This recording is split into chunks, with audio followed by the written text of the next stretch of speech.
मैं अपनी स्पीच इस ट्रिब्यूट से स्टार्ट करना चाहती हूँ। ए वतन के सजीले जवानों, मेरे नगमे तुम्हारे लिए हैं, सरफरोशी है ईमा तुम्हारा, जुर्रतों के पुरस्कार हो तुम, जो हिफाजत करे सरहदों की, वो फलक बोश दीवार हो तुम। ए शजात के जिंदा निशानों, मेरे नगमे तुम्हारे लिए हैं। जनाबे चेयर, पाकिस्तान की तारीख में 4 मेजर माइलस्टोन्स याद रखे जाएंगे।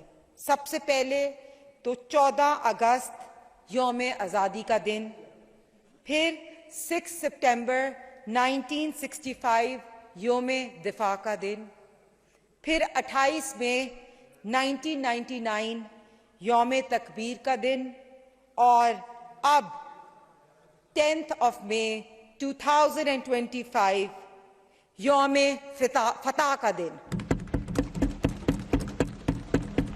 जनाबे चेयर, ये सारा पहलगाम के वाक़ये से स्टार्ट हुआ, जिसमें हमने उसको कंडेम किया और हमारी पाकिस्तान की स्टेट्समैन, प्राइम मिनिस्टर सब ने कहा कि इसको इम्पार्शली इन्वेस्टिगेट कराया जाए।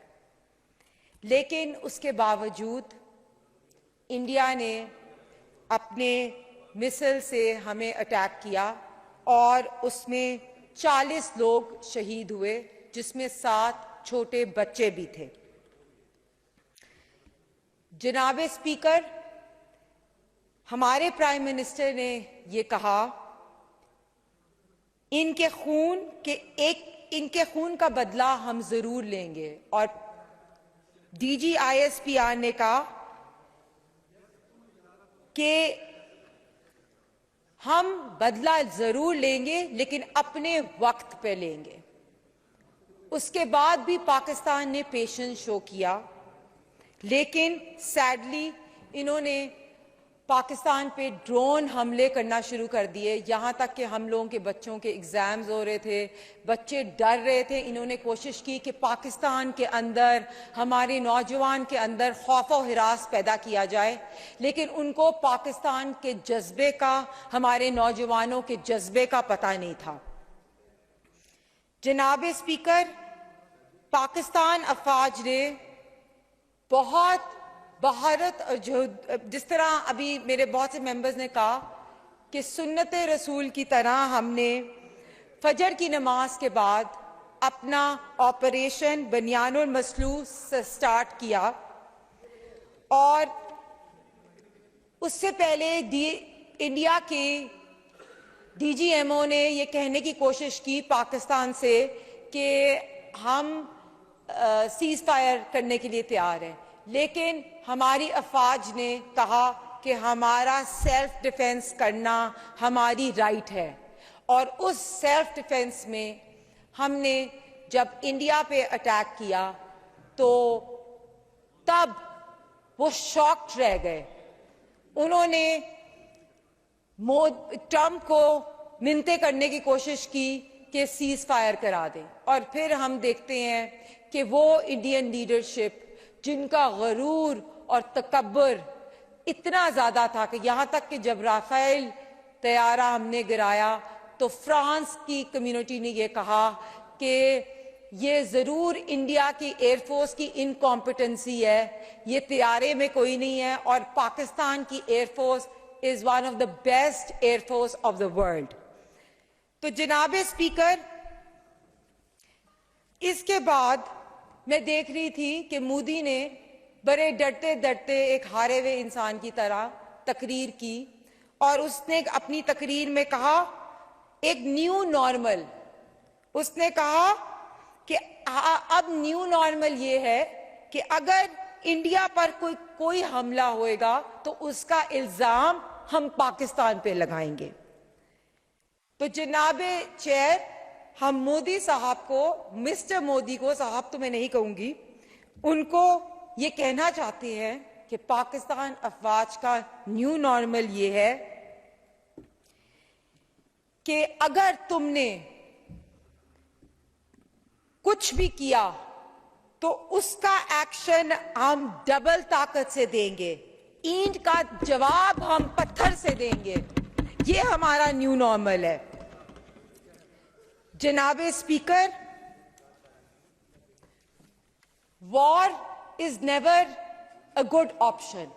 हमने हमेशा पीस को कहा, लेकिन आप देखें जिस तरह पाकिस्तान का स्टॉक मार्केट इमीडिएटली ऊपर हुआ, जिस तरह हमारी सारे लोगों ने कोहेजन और यूनिटी के साथ इकट्ठे होकर पाकिस्तान के कॉज के लिए फाइट किया, हमारी आर्म्ड फोर्सेस ने, हमारे सब पॉलिटिशियंस ने।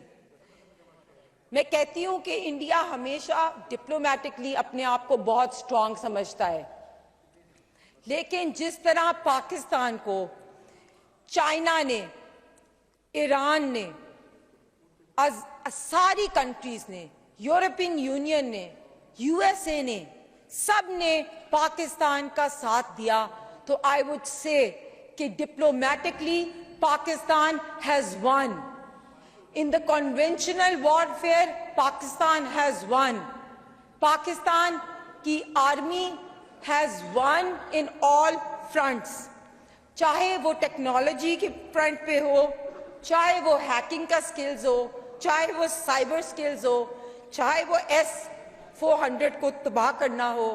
वो S-400 एक ऐसी डिवाइस जो मिसाइल्स और जहाजों को गिराती है, उसको हमारे J-17 जेट ने तबाह कर दिया। जी बहुत शुक्रिया जनाब स्पीकर, एंड पे 3 बातें हैं। टेररिज्म, अगर टेररिज्म की बात है तो जाफर एक्सप्रेस में कौन इन्वॉल्व था? अगर टेररिज्म की बात है तो BLA में कौन इन्वॉल्व था? कश्मीर का कॉज, शुक्र अल्हम्दुलिल्लाह, दोबारा अब कश्मीर का कॉज जो है वो सामने आ गया है। मोदी को भी एतराफ करना पड़ गया है कि कश्मीर के कॉज पे हम बात करेंगे, और ट्रंप को भी ये बात करना पड़ गई है कि कश्मीर के कॉज पे बात करेंगे। और मैं थैंक करूंगी अपनी जर्नलिस्ट कम्युनिटी को भी, जिसने डे एंड नाइट पाकिस्तान के कॉज के लिए बहुत शुक्रिया काम किया।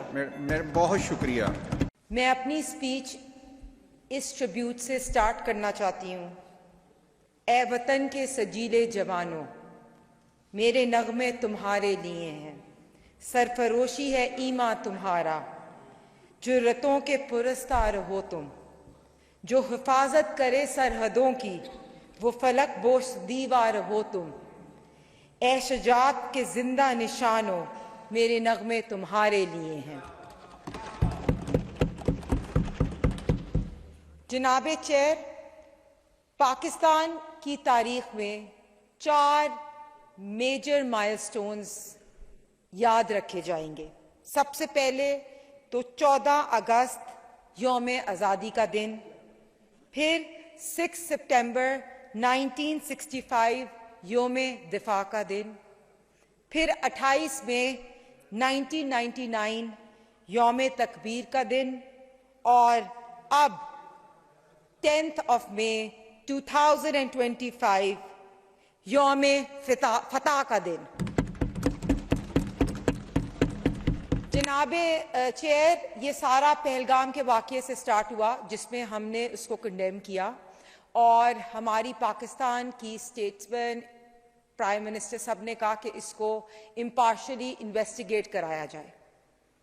लेकिन उसके बावजूद इंडिया ने अपने मिसाइल से हमें अटैक किया, और उसमें 40 लोग शहीद हुए, जिसमें 7 छोटे बच्चे भी थे।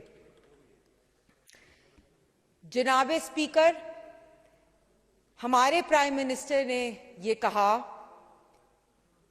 इनके खून का बदला हम जरूर लेंगे, और DG ISPR ने कहा कि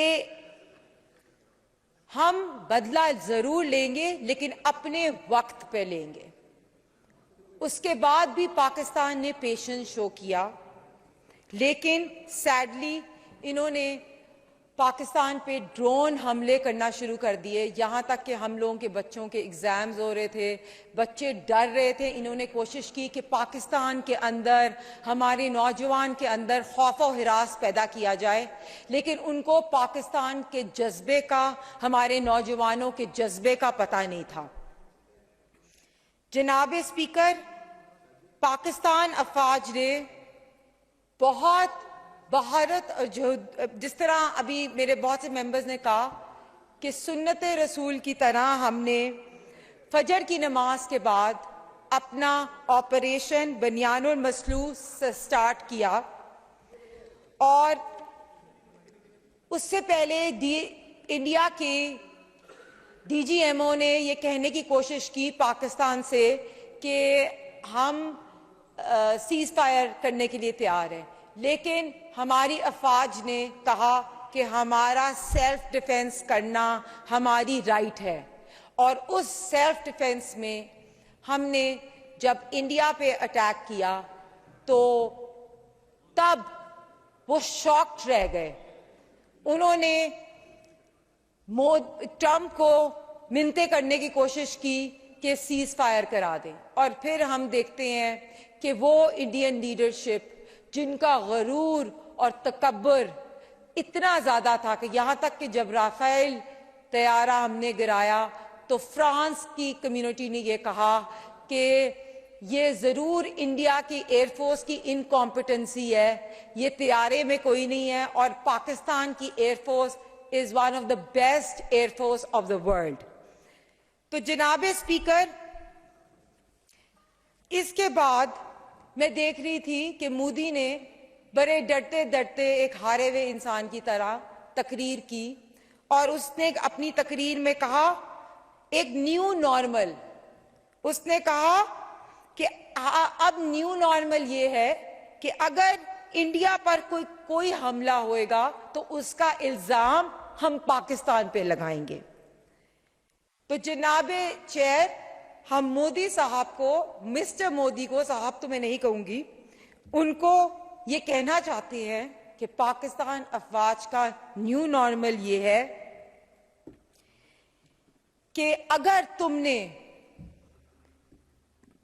कुछ भी किया तो उसका एक्शन हम डबल ताकत से देंगे, ईंट का जवाब हम पत्थर से देंगे। ये हमारा न्यू नॉर्मल है। जनाबे स्पीकर,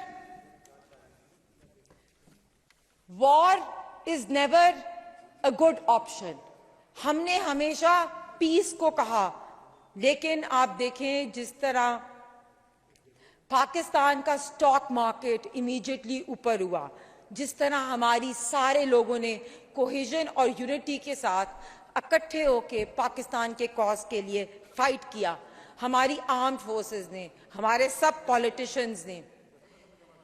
मैं कहती हूं कि इंडिया हमेशा डिप्लोमेटिकली अपने आप को बहुत स्ट्रांग समझता है, लेकिन जिस तरह पाकिस्तान को चाइना ने, ईरान ने, सारी कंट्रीज ने, यूरोपियन यूनियन ने, USA ने, सब ने पाकिस्तान का साथ दिया, तो आई वुड से कि diplomatically Pakistan has won. In the conventional warfare Pakistan has won. Pakistan की army has won in all fronts, चाहे वो टेक्नोलॉजी के फ्रंट पे हो, चाहे वो हैकिंग का स्किल्स हो, चाहे वो साइबर स्किल्स हो, चाहे वो S-400 को तबाह करना हो। वो S-400 एक ऐसी डिवाइस जी वाइंड अप करें जो मिसाइल्स और जहाजों को गिराती है, उसको हमारे J-17 जेट ने तबाह कर दिया। जी बहुत शुक्रिया जनाब स्पीकर, एंड पे 3 बातें हैं। टेररिज्म, अगर टेररिज्म की बात है तो जाफर एक्सप्रेस में कौन इन्वॉल्व था? अगर टेररिज्म की बात है तो BLA में कौन इन्वॉल्व था?